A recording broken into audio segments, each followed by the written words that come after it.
All right. What's good, everybody? Welcome back to another webinar. Didn't have any webinars last week, just simply because of the boot camp. Today's webinar is not going to be too long, but what I do want you guys to take into consideration that we are almost in the Christmas time. So realistically, like if I was in a position where I was still actively trading in the month of December, I'd probably trade all throughout this week, but next week and the week after, I would completely take off, just simply because there's not going to be a lot of volume in the market. Now, just because there may not be as much volume in the market does not mean that there will be no volume in the market. You may see some moves, you may be tempted to see or to potentially take some positions. Me personally, from my overall experience, it's always best to trade after the holiday period. So my advice to you guys is I wouldn't trade next week or the week after until January. You could trade throughout all this week. You should be fine. Not really get caught in any chop and or consolidation. But just my advice to you guys. Now, starting off with gold. So what I'm going to be looking at here on gold is the major levels that we have here on gold. So if we pay attention to how the weekly time frame has been forming overall, we have a high, we have a low here, we have a higher high, a higher low, then a higher high. So structure is clearly bullish here on gold. One thing to keep in mind is that gold did pull back to this previous area of structure. We are now starting to see some selling pressure in this area. So we could potentially see gold go bearish.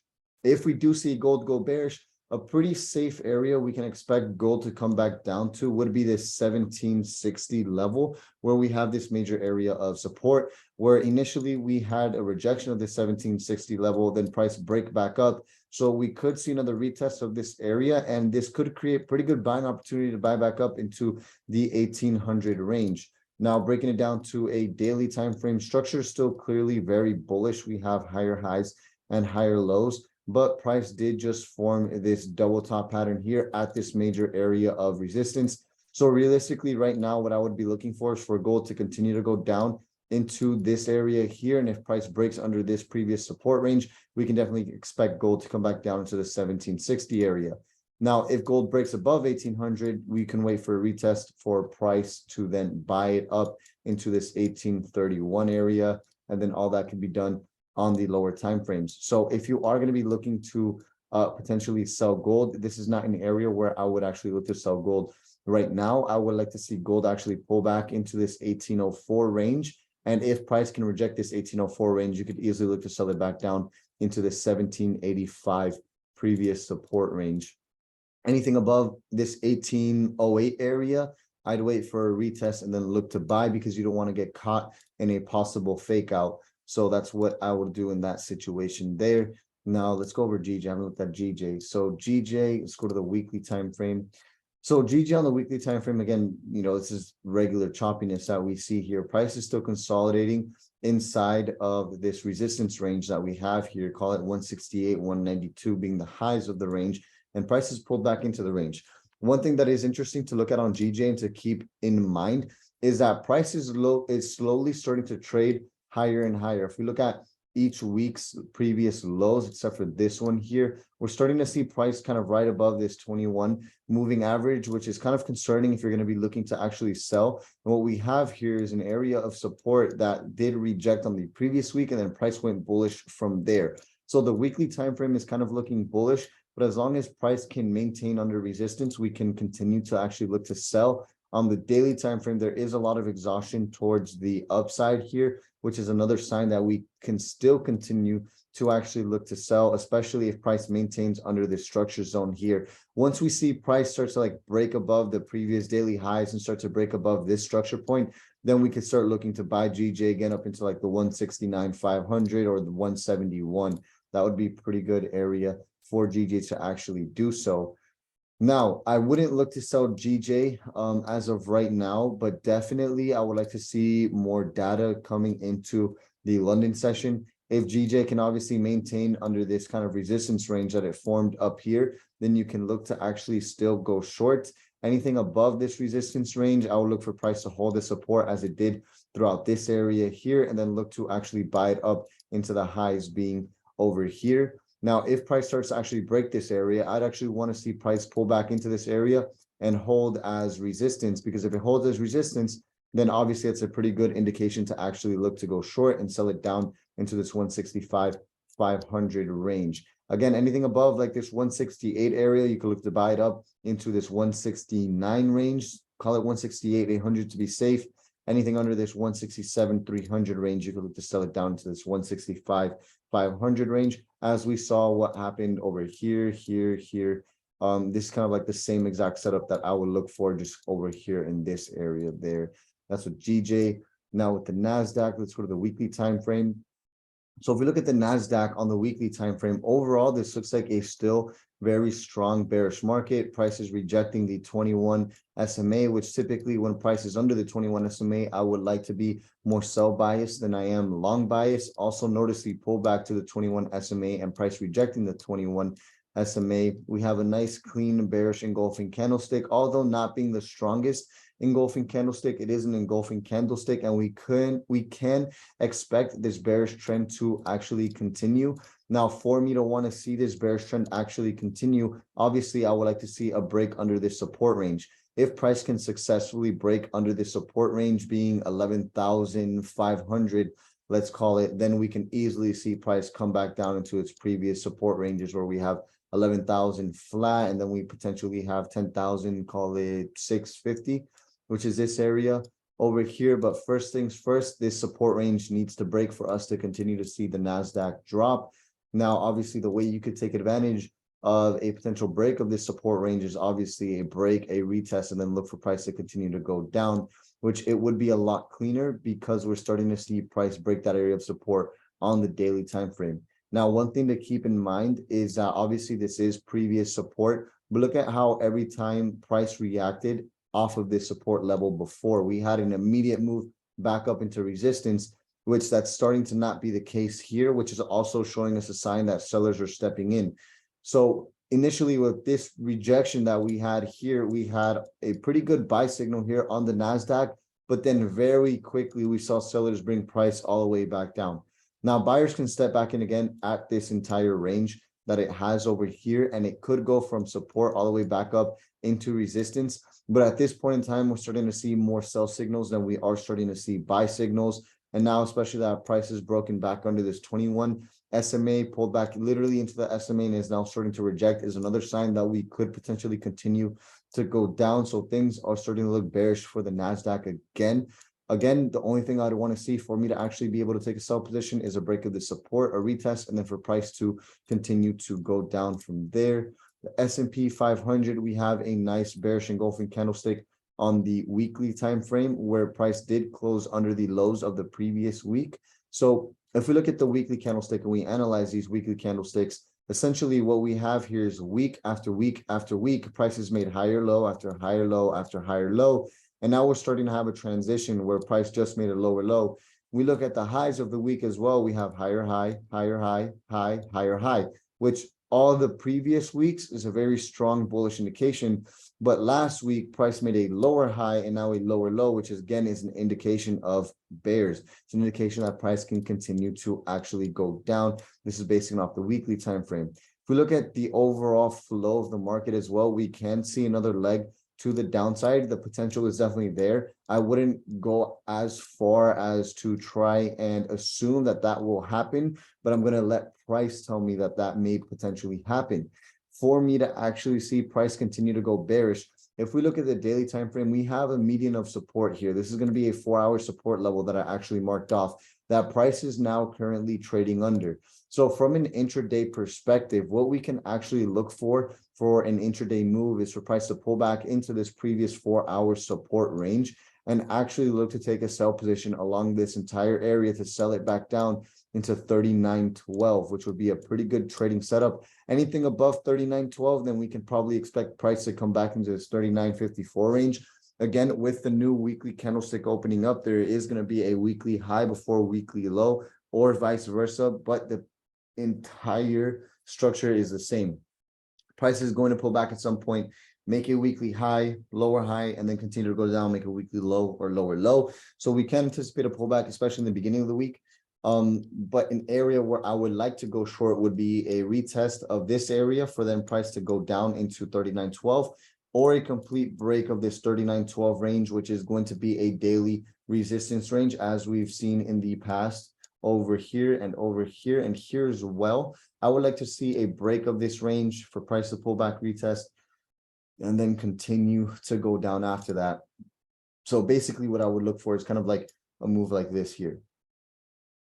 That's going to be for the NASDAQ. Now for US 30, go to the weekly time frame. So US 30 is a little bit choppier for me in terms of like price action on US 30 compared to like the NASDAQ or the S&P 500. But just going over basic price action and looking at these candlesticks and just analyzing these candlesticks, you know, although price did actually break higher than our initial kind of lower high point that we saw here, where we saw a huge move, a huge bearish trend in the market, we did have price close back under this resistance range that we have here, being this weekly level. Not just that, again, let's look at the highs and the lows of the previous weeks. You know, we've seen price form pretty much low, higher low, and then a low as well. Then we have a high, higher high, higher high, and then a higher high.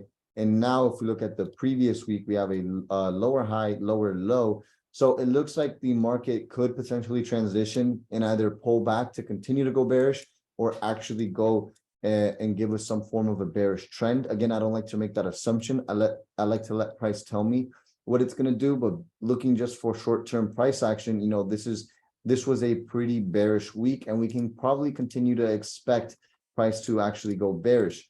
Now, if we look at the closes on the daily time frame here, price has actually closed under all of these daily closes, which is a pretty good sign that price may continue to actually trade lower.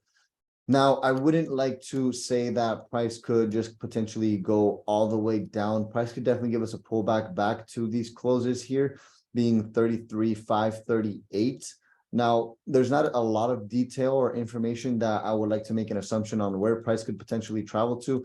But what we do have is, initially, this is an important resistance range throughout this entire structure zone here. As you could see, price held as resistance multiple times and held as support multiple times, broke under and continued to hold as resistance, which is a clear as day setup that we talked about in the boot camp. And this is kind of like a lot of choppiness here. Look at all the wicks to the upside, look at all the wicks to the downside.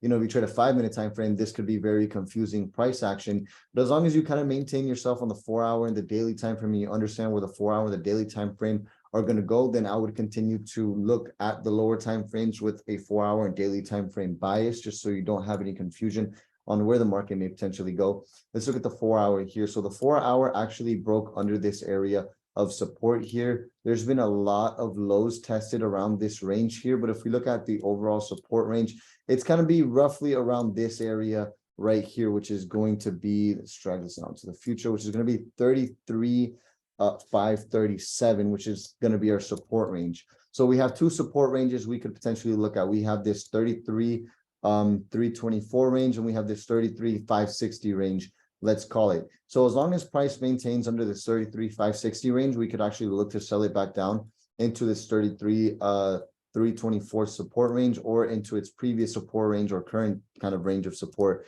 throughout this area here, which this would be our current low. And that's where we could potentially look to take a position from. So, you know, this would be the area I would like to go short. I mean, if you want to be like a little bit more in the range, this would kind of be an entire range we could look for price to maintain under to actually sell.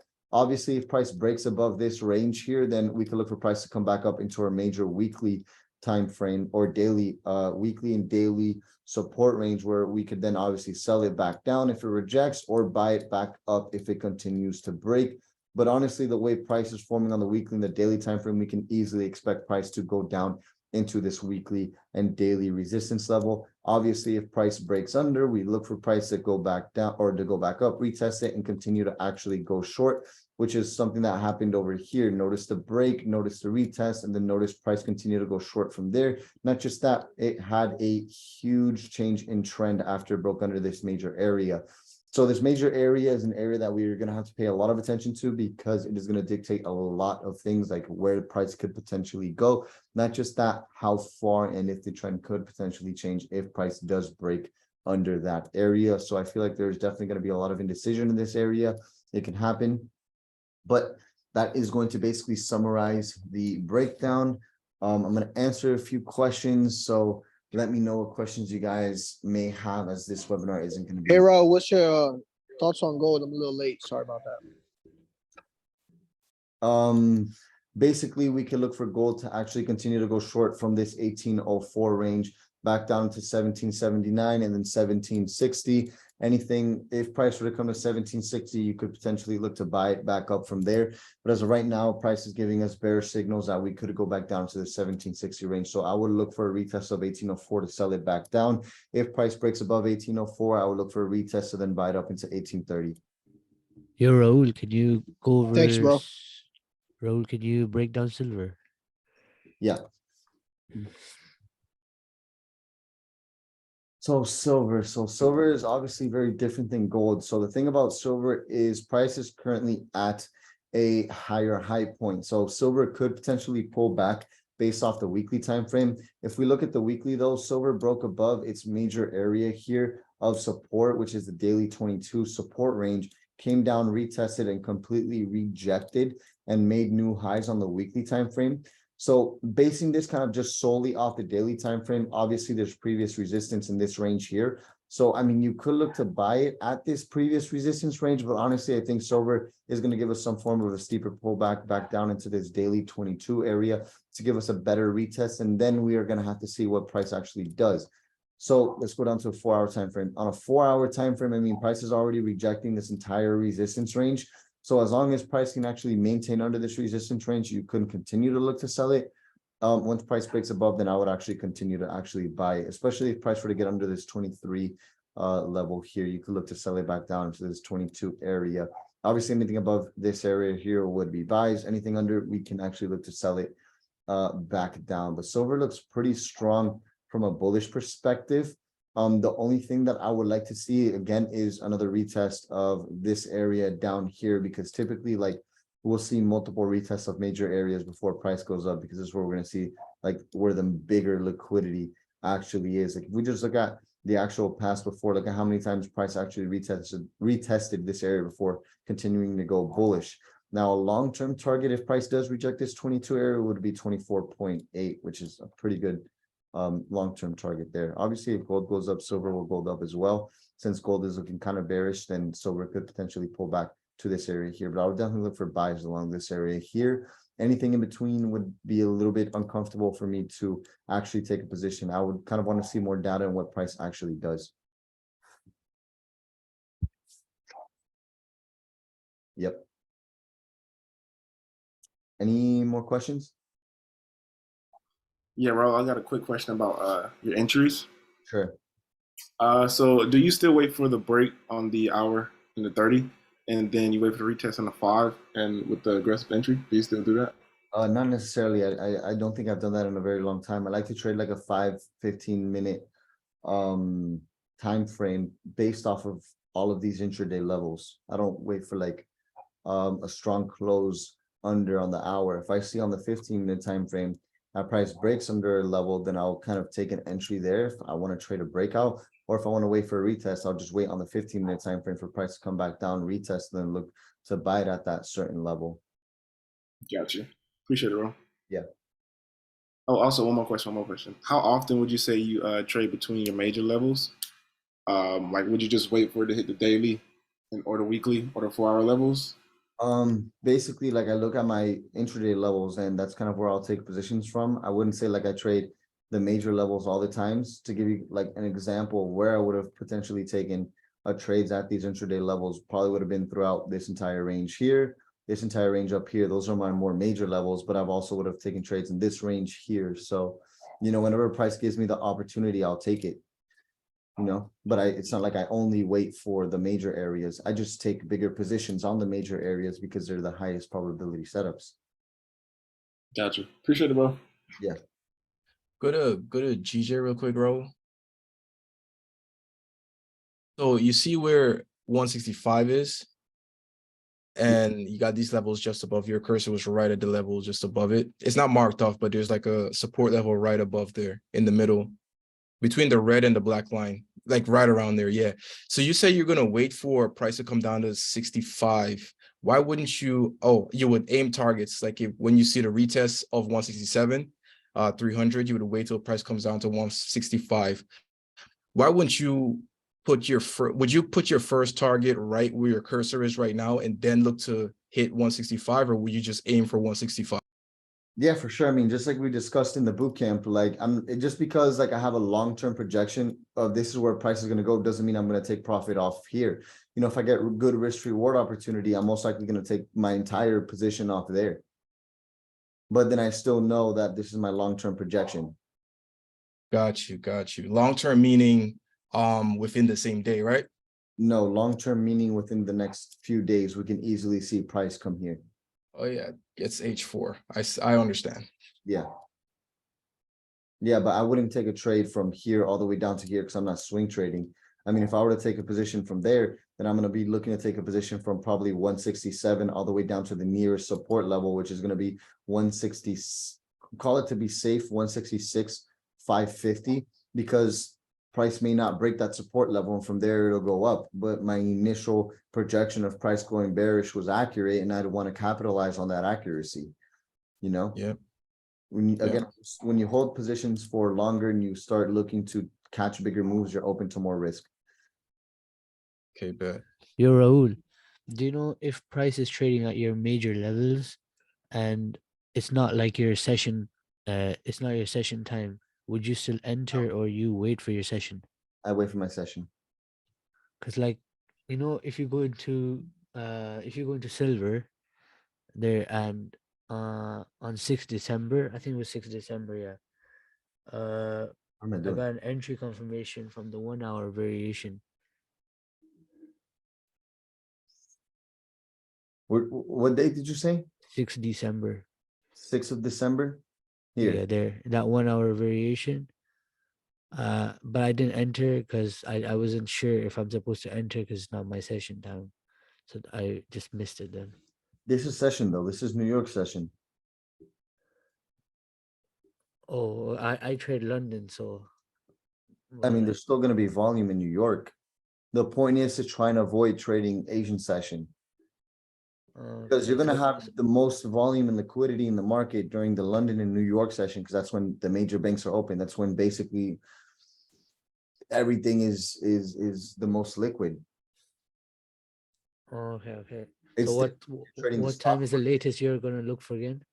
Bro, and honestly, the latest I would look for a position would be like, it depends, because I'm not like taking long-term positions. If I was taking long-term positions, then I wouldn't mind taking a session late, because I know that, hey, maybe it won't move this session, but I could get a pretty good entry here and it'll play out during the London or the New York session. You know, if I was trading just solely how I'm trading right now, the latest I would take a trade will be 2-3 p.m. But if I'm trading again, like an hour time frame only, like my lowest time frame is a 30-minute time frame, I don't mind taking a position at 3:30. I'll probably cut it off at 4 if I don't see an entry by then. But I mean, like, this is like right, I don't want to say right in the middle, but this is only like, what is this, like 2 o'clock, 3 o'clock? And you could have taken that position here with your stops under here. And I mean, it ultimately would have depended where your targets would have been. Let's say your targets would have been here, would have played out during the next section, because it's the New York session. But again, you have to identify the risks that you're taking by not taking a trade or by holding a trade through the Asian session. You're going to have to eat those swap fees and an inflated spread. And if the broker you're trading on is a straight scam, you're going to get stopped out anyway. So like, God bless, right? But you know, there's risks that are involved. You just have to analyze the risks, because I mean, just because I do certain things in the markets, I can only guide you on how I do things and how you should do things. But at the same time, like, you're the one trading, you're the one making your own money. So my best advice to you is, before you do anything in the market, look at the risks, look at the pros, look at the cons, and analyze if that risk is worth taking. All right, got you. Thanks for Yeah. Raul, what's your general thought process behind trading news, high impact news? To be honest, the only news releases I'll ever really trade is CPI, because I'm a lot more comfortable with the idea of trading CPI. Any other news event, I tend not to actually trade. As in, you don't trade that entire day? As in, I won't trade, like, when, example, if it were to come to CPI, right? I won't trade at all until the CPI news release actually happens, or the CPI report actually comes out. Because typically it's not too difficult to understand if the CPI report is going to impact the market negatively or positively. So I'll trade that news release, and I mean, if the trade wins, then great, I'm moving on with my day. If the trade loses, then well, that sucks, I'll move on to the next day. So- Anytime after that, I wouldn't trade it because I'm trading the news release. Now, if it's NFP, I just won't trade the entire day, just regardless. It's not worth it. Market conditions typically aren't the same on that specific day.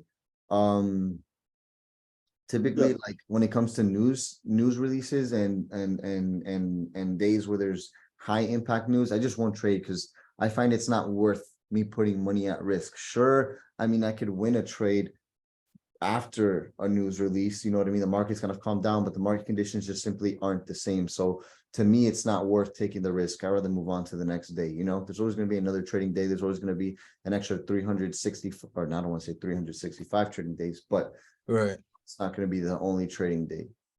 Because on GJ at 2 a.m. there's some high impact news hitting that is not CPI. It's something else for the entire economy.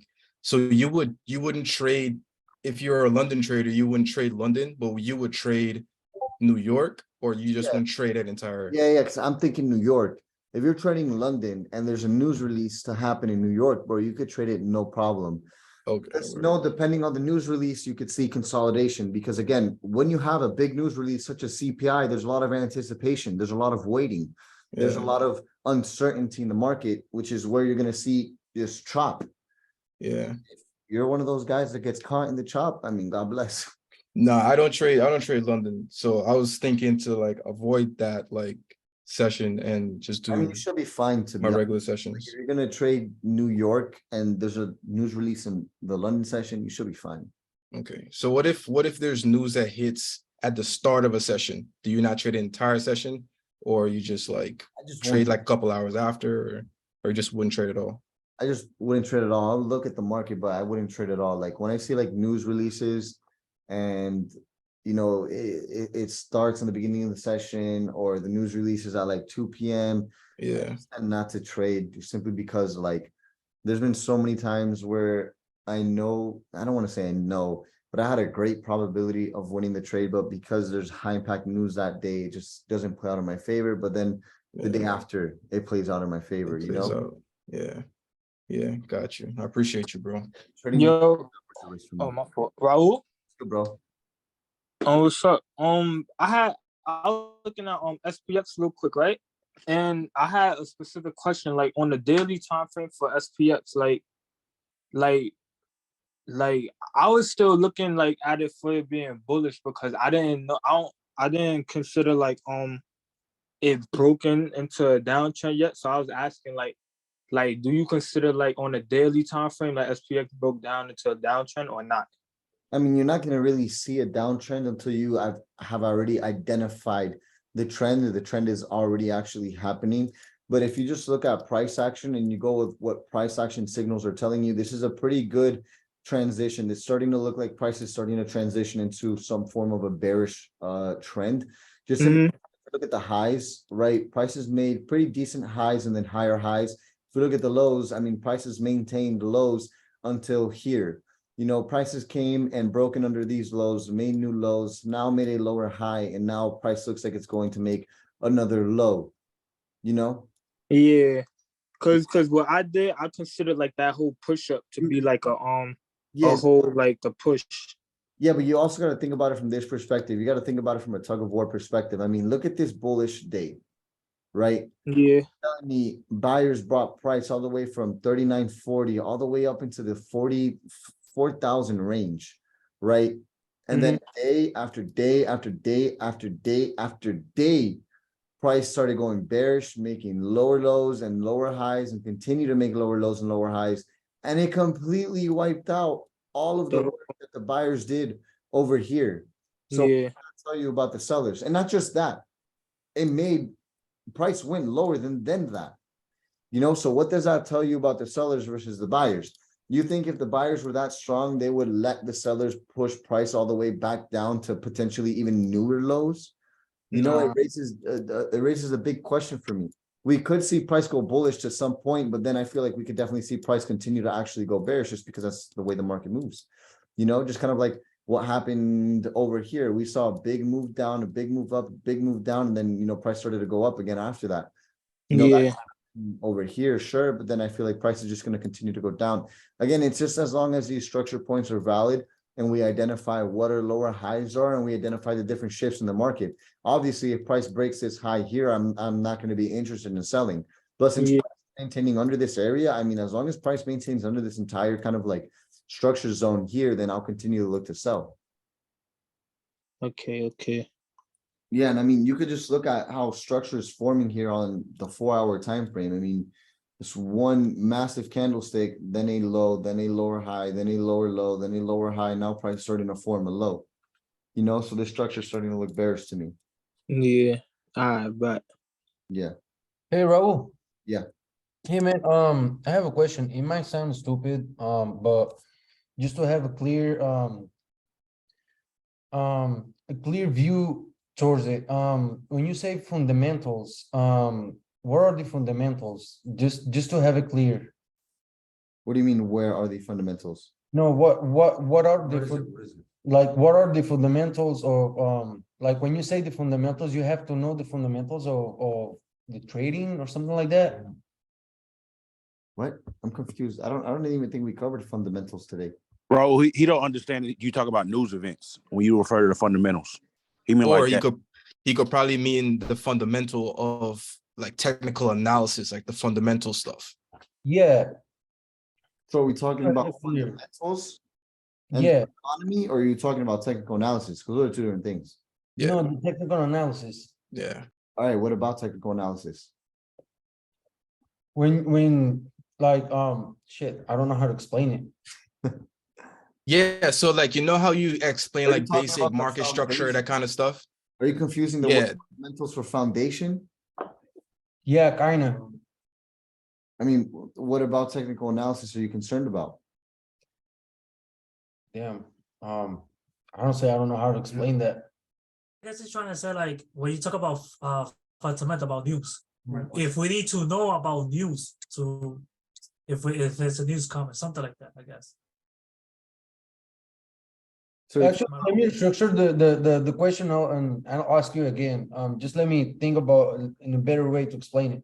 sure, I'm gonna answer questions for like the next 10 minutes. Sure. You got some time. Thank you. Anybody else got a question in the meantime? Not trade news is slippage, bro. Yeah, I mean, when you trade news, you're gonna come into slippage, you're gonna come into higher commissions, higher swaps, I mean, higher commissions, higher spreads. Not worth it. Yeah. Yeah, Raul, I'm still low key confused on how you enter on the indices. I mean, it's the same exact thing. I look for my entry signals based off of a support or resistance level, and I take the trend into consideration. That's literally it. I'm more so like the aggressive and like literally pressing buy or sell on the aggressive either like on the 15. You say you wait till the retest on the 15 and then Bro, it could be on the 15, it could be on the 5. You know, it's different day by day. If I see there's a lot of noise on the 5-minute time frame, I'll trade it on the 15-minute time frame. If I tell you that, hey, you know, we're looking to sell on a candlestick formation that looks like this, right? This is going to be my sell signal, right? Essentially, you look for this at this area and you only look to take that trade on these areas with the trend in confluence of that sell signal. You know, just this isn't going to look the same every single day. Sometimes this may be bigger, sometimes this may be bigger, sometimes this may be smaller, sometimes this may be smaller. But the patterns are literally exactly the same. okay, got you. Yeah, you cleared it up right there. Appreciate it, bro. Yeah, I mean, like if I'm looking to sell, it's typically because price action is going bearish and I'm just waiting for a pullback to a resistance range and then I look for this pattern. Got you. Vice versa if I'm looking to buy. Yo, Raul, do you know when you said you're revamping your course, are you like deleting the previous videos or are you just adding on top of it? I'm gonna replace some of the videos. But the majority of the time, I'm gonna add typically newer videos. Or thanks, bro. Yeah, Hey, Raul. yeah. Bro, is there any way you could please go over US 30 one more time, bro? I came in late, though. What's up? Is there any way you could go over US 30 one time, bro? I came in here super late, bro. Basically, what I said was that this is an area you could look for price to pull back to actually sell, or wait for a break and retest of the lows over here to actually look to continue to sell. All right, cool. Sells. All right, thanks. Bro, would you do the same for gold, please? Just a quick overview. Basically sells this area here down into this area, most likely. I'd wait for a retest of this area, or anything above this area would be buys up into this area. Thanks. Yeah. I mean, I'm gonna upload the webinar right now, so right after the webinar, you wanna see like the whole more in detail breakdown, you'll see it in like 10-15. Oh, Yeah. do you like to use zones for higher time frame levels? Because when I mark up zones on higher time frames, price ends up in the middle of the zone, and then I don't know where is the right location to enter, or even know when price is fully rejecting the level.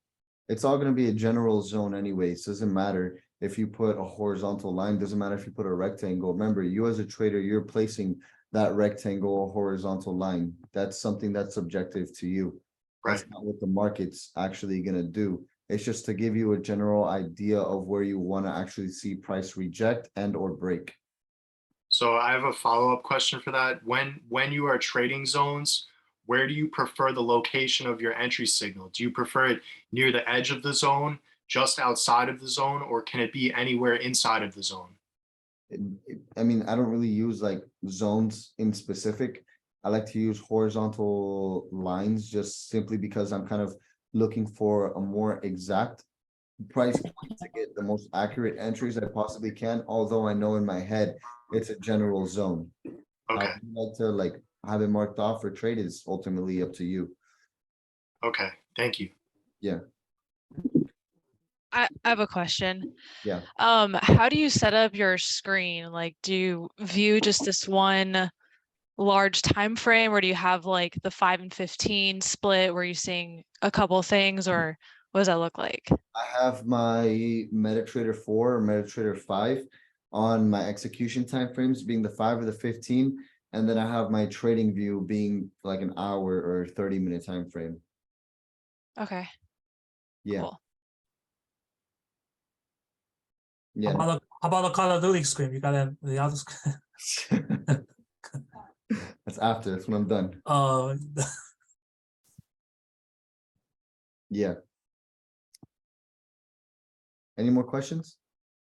No, just a comment, bro. I like how you posted on your Instagram that you started the webinar, because sometimes I don't get a notification that you posted the web link. So I don't know if you're gonna do that every time, but that was very helpful to pop in right here. Yeah, I mean, I always post every time I'm doing a webinar. Fire, that's Yeah, fire. today's a little short because I got something to do for Leveled Up. So I'm in a little bit of a rush. So my apologies if I'm not taking like a lot of my time to break down the charts or give you guys a better detailed explanation or a question, because I'm on a pretty good time crunch now. If I didn't do the webinar when I started this webinar, I wouldn't be able to do a webinar today. Yo, Yeah. you know how you say on these indices, you know how you say if the 5 minute looks too choppy, you go up to the 15 minute? Yeah. What would you call the 5 minute choppy? Like what would that look like? Consolidation, a lot of wicks, a lot of candlesticks, basically not giving me clear direction. All right, thank you. Yeah. Just once you start being confused, bump the time frame up a little bit. All right. Thank you. Oh, when are you gonna drop that new YouTube video? Which one? The one with the paintballing? Or did you already? Yeah. I think I'm gonna drop it this week. Yeah, I think I'm gonna drop it this week. How's the neck feeling, man? My bad, say it again. How was the neck feeling? Bro, I Not promise. bad, bro. Nah, you're good, bro. When I got shot right here at point blank range, it hurt for like a second. I didn't feel it for the rest of the day. Didn't bruise All me. right, cool. Yeah. You guys play with frozen paintballs or what? Nah, we actually played with professional paintball, so they didn't hurt. Except Samuel, let me tell you, he tried me on a 1v1 and got straight smoked. Nah. That's not it for me. Like, I Yo, slipped. don't even cap, bro. You got caught in 4K Yo, when that video coming out? this week. I think I'm gonna combine that video with a risk management video I'm gonna do for FTMO. I bet. Hey, Raul. Yeah. How long do you think it took you to start thinking in probabilities without like forcing yourself to? Like 2 years in. Okay. The thing is, you have to force yourself to, like, you have to adopt the mindset, you know, and you got to remind yourself, you know, you got to talk every day in probabilities and start removing words from your vocabulary, like will, you know, the market may do this. You have to like start adopting that, you know, kind of like an I don't know type of ideology or a mindset, but you just have to think in probabilities. Like whatever you do, you have to understand there's a percentage you could win, there's a percentage you could lose. Like a 50-50, right?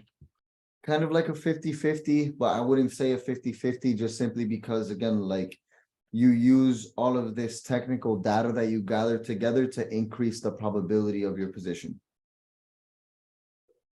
Sweet. Thank you. Yeah.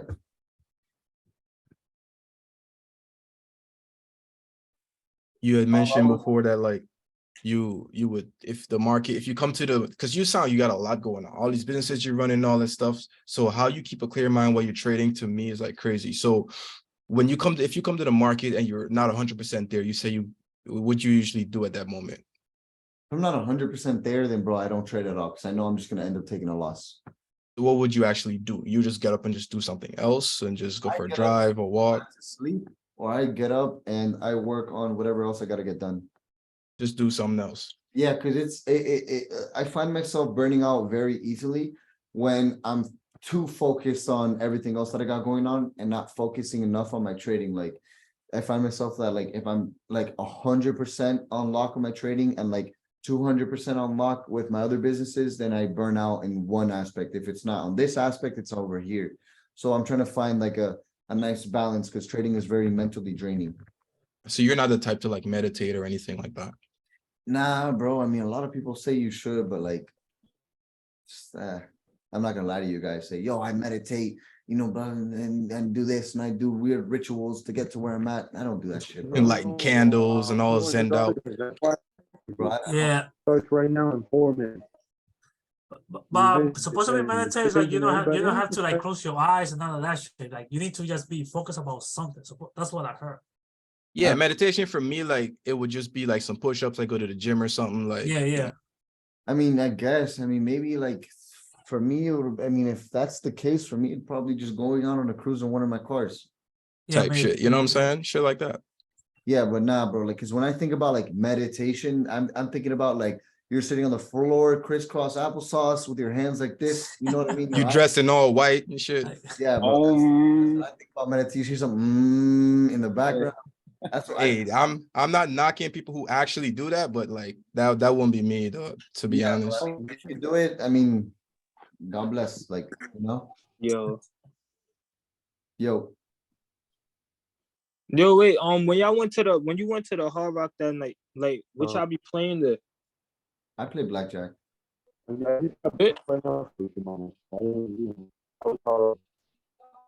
My bad. Yo,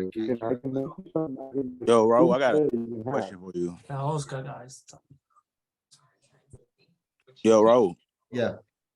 Yo, when you not, let's say like when you not, say like you already traded, and when you leave the house or something, do you like kind of like still watch the markets a little bit, or you don't even? No, bro. That's a bad habit to do.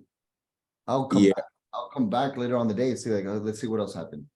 We've been trading way too long to be still looking at the markets, bro. We put in way too long. Bro, I've been Bro, I find myself looking at the markets too much when I'm like leave the house, and then I'll be like, oh man, it could be a good.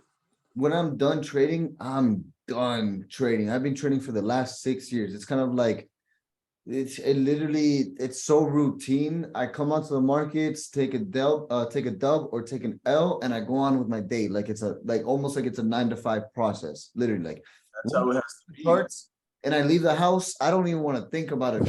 So I come back home and I'm like, okay, let's see what happened. Clock in. Bro, I think I'm gonna have to try to do that because I still look at the charts when I You gotta leave. separate your work life from your personal life. Like when I go to the gym, I'll be watching the charts. Nah, bro. First of all, you gotta lock in on the gym. I don't know what you're doing watching the charts. Supposed to be focused on that workout, man. Yeah, bro. Yeah. Hey, I used to go to the gym, right? And like I'll be in drawdown. I'll be like, fuck man, I'm in drawdown. I'm gonna get like 10 more sets. You start working out even harder. Yeah. When I'm in the intense training, I just do cardio. Like sometimes I place my trade and like manage it from the gym. Sometimes you got to sweat those losses out, bro. If I were you guys, I wouldn't even touch TradingView or nothing until you're at your desk. Bro, that's one of the biggest things, bro. I promise too, where it's like you clock in, you clock out, bro. You get in there, you get a trade, you don't get a trade, you keep it pushing. Yeah, bro. So what if you trade? The goal is to have like a 20-30 minute work day and move on with your day. You know what I mean? Because if you're constantly watching the charts, then your sole purpose of your existence is for the charts when it's supposed to be vice versa. We say that even for beginners. So what do you Yeah, bro. Like when you're not home, bro, you don't gotta be looking at the charts because you're not doing nothing. You know, if you're not in a trading session, why are you looking at the charts? It doesn't necessarily matter. The only reason I'm on the charts right now is for the webinar. If not, I wouldn't even open my computer until the morning. So what about if you're in the trade though? If And you're if in you're in a trade, then I recommend that you just stick to your trade and, you know, try to be as focused as possible. I mean, if you're day trading and you're looking for like a huge move, then I mean, like look at it every single hour, you know what I mean? But not be glued to it. Like 5 minutes pass by, let me see what happened. Like, you know, but in my situation and how I trade, like, bro, my work day is typically 3 hours in terms of trading. Which is dope that you're saying this, because that's a good question from that other trader. Because when I watch like a lot of podcasts with other traders and stuff too, because they got good mindset stuff in there just to see their story, their journey and stuff. And a lot of them talk about when they first started out, staying on the charts, chart work and all this stuff. So it's like, it's dope that you explain it the way you are right now. Yeah, bro. I mean, like, again, like your sole existence and why you started trading was so you can get freedom. But now you're going to be a slave to the charts? No, bro, that's not why we started trading. Wait, I got another question. Cause you see how you said like how you be done like usually after like 3 hours, right? So like what would the mindset be for like somebody that's like swinging trades? Like how would you like manage your trade if you was like swinging stuff? I would look at what your main time frame and bias is for the position and just look at it every single hour. Because when you're swinging a position, you're setting a stop loss, you're setting a take profit, and typically you're not getting out in between.